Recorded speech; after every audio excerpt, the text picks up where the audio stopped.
So I'll tell you a story, all right? I just got back from the doctor's and I was having some blood tests. So my doctor is a young Asian guy. He's a lovely dude, all right? And I kind of know him reasonably well when I go there and stuff like that. So I'd had some bloods taken a couple of years back, and I just kind of felt I wanted some more bloods taken now, just to kind of check what was going on. You know what I'm saying? I feel fine, but I didn't feel fine. And it's more to do with, like, it's been 2 years since I stopped drinking and whatever. And I feel a lot better, and I just want to make sure that, everything was cool again, right? So I went to the doctor's, and I said to my doctor, I walked in there, and one thing I do with my doctor when I go in there is I know how busy they are, all right? I know how busy they are, because they've always got loads of people in there. If you've been to a doctor or dentist recently, you'll know this, all right? They've got a lot of people. So one thing I do is I go in with the watch, and the first thing I do is I say, "Hey, doc," and I hack the watch. Clock runs. Like, because I'm just, I'm kind of taking the mickey a little bit, but he always laughs and says, "Oh no, come on, Mr. Davies, you don't need to do that. I've always got time for you." And he's lovely. He's a young Asian dude, and he's just a really intelligent guy, and he's lovely. But this time I did that. I went in there and said, I said, "Okay, hack, clock runs." And he looked at me and he said, "Yeah, come in." And it was a bit different. Not his happy, bouncy self. Maybe he's having an off day, right? You don't know. All right. So I went in there. I said, "How's it going?" He's like, "Yeah, good, thanks. I've got your results." He's all serious, and, I'm like, "All right, yeah, okay." He's got my results, and he goes, "Yeah, take a seat." So I took a seat. These are blood results, you know what I mean? And he looked over to me and he goes, "There's some areas here that I'm concerned with, and I've got some news." I was like, "All right, fair enough." He goes, "Yeah, not going to dress it up." He goes, "These aren't very good, and I hate to say it, but you're dying." I was like, "All right, doc, give it to me straight, mate. Give it to me straight." Bit of a shock, that, isn't it? You know what I mean? I was like, "All right, give it to me straight." I was like, "How long have I got then, doc?" And he looked at me and he went, "Best I can give you is 2 to 3 decades, mate." And then he laughed, right? And I laughed, because I know the guy well. 2 to 3 decades, 20 to 30 years. And he's like, "Look, I'm looking at your bloods, mate. They're fine. Don't get me wrong, but you're worrying a lot." I'm not worrying. I think I was, and I'm not. I'm in a good place. We all are, right? But some aren't, of course. But, he goes, "Look, you've got 20 or 30 years to go and enjoy yourself, to live, you know what I mean, to have a good time." I thought that was quite, and I thought it was funny, because he's right. I've got 2 to 3 decades. Most of us, some people watching this are going to have like 4, 5 decades, probably. Now, my dad died when I was 64.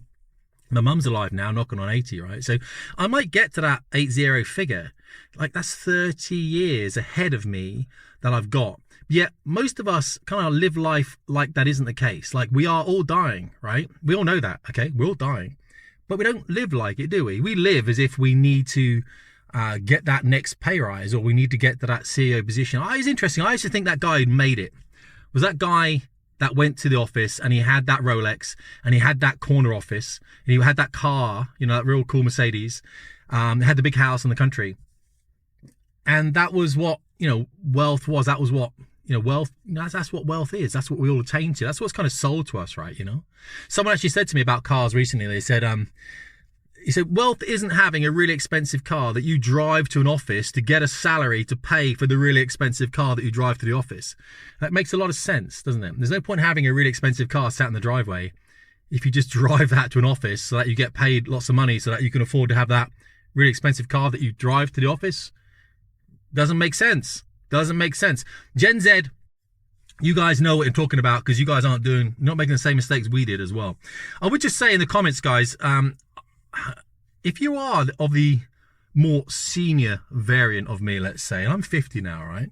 Maybe the guys, you're knocking on mid 50s, 60s, 70s, 80s. The comment section, there's so much wealth in there. I tell people, go and read the comments on these videos. And when I get comments where a guy starts off saying, "Hey, Tim, I'm 65, I'm 75, I'm 85. I'm like glued to that comment, because the amount of, information in there that I haven't yet experienced or I can learn from is gold. So if you are of the more senior element, then please tell me how you've lived your life, and whether you have regrets and what you would have done differently. Because I think the younger generation that watch these things here could really benefit from that. I'm just saying, I benefit from it, right? And I'm 50. I'm going to just read you some lyrics from a song by a chap called Tim McGraw, an American country singer, right? And the song is called "Live Like You Were Dying." And when I was in Afghanistan back in 2011, I had this song like on repeat because Afghanistan was like, I was in a desk job in an HQ there with some lovely American US Army people, but it was very much a mundane sort of chore Groundhog Day thing for 6 months. And I had this song that I listened to, and that song made me do things I wouldn't have done normally. So I listened to this song. I thought, I'm going to do stuff. So there was a Catholic arm of US Marine Corps soldiers that went out and delivered aid into Kabul. Highly dangerous thing to do. So I joined them, and I started a small charity called Anglesey to Afghanistan. And my wife had a business that kind of, people contributed things like clothing and stuff, and we got it sent out to Afghan, and we took it out onto the streets with some other Americans who were doing the same thing, and we just all guns and everything, you know, and it was pretty hectic. You got to be quite in and out. Went to orphanages, tried to kit out these kids with stuff and everything like that. I also joined a CrossFit. That was the CrossFit gym in Kabul. I joined that. The US Marine Corps ran that. I was 40, was I, when I joined that? The Marines were like 25. Jeez. Lyrics to this song then. So again, you know, I just want to read you these lyrics, and I'll put you a link down to like a Spotify link of it. And if you've heard this song before, when I read this, your mind's going to be singing it into your head, right? I get it. All right. So Live Like You Were Dying by Tim McGraw. If you're a man, by the way, and you have any kind of soul, which I know you do as you've been watching this channel, there's parts of this that are emotional when you listen to the song. And I'll tell you what bits kind of hit me a little bit, and bits that, you know, I'll tell you, let me go through it. He said, I was in my early 40s with a lot of life before me when a moment came that stopped me on a dime. I spent most of the next days looking at the x-rays and talking about the options and talking about sweet time. I asked him when it sank in that this might really be the end. How's it hit you when you get that kind of news? Man, what you do? And he said, I went skydiving. I went Rocky Mountain climbing. I went 2.7 seconds on a bull named Fumanchu. And I loved deeper, and I spoke sweeter, and I gave forgiveness I'd been denying. And he said, someday, I hope you get the chance to live like you were dying. And then it goes on, and it's some more stuff here. When I hear that and I listen back to it, you know, I get kind of emotional sometimes, guys. We can be open with our emotions, right? We're new men, all that kind of stuff.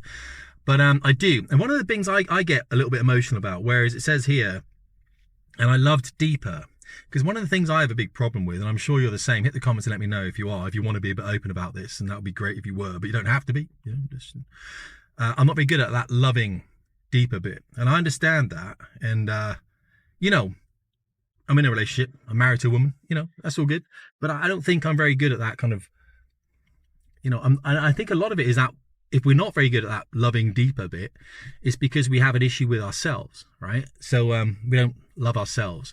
And it's probably a childhood thing that's happened, you know, just where your parent really hasn't been as, most things stem from childhood, right? So I'm not really talking about that too much, but that's kind of hit me a little, you know, it hits me when I heard that. I think I need to love deeper. Like, how do you love deeper as a man? How do you kind of give more of yourself to someone and be more vulnerable? It's very difficult. And that's, you know, hey, if you found a way of doing it and you can educate me about that, and whack it in the comments, and I'll learn and listen from you. So I've been feeling recently, and this is why I'm talking about this now, that thing with the doctor kind of prompted me to make this video, because he's right. You know, we're all dying, right?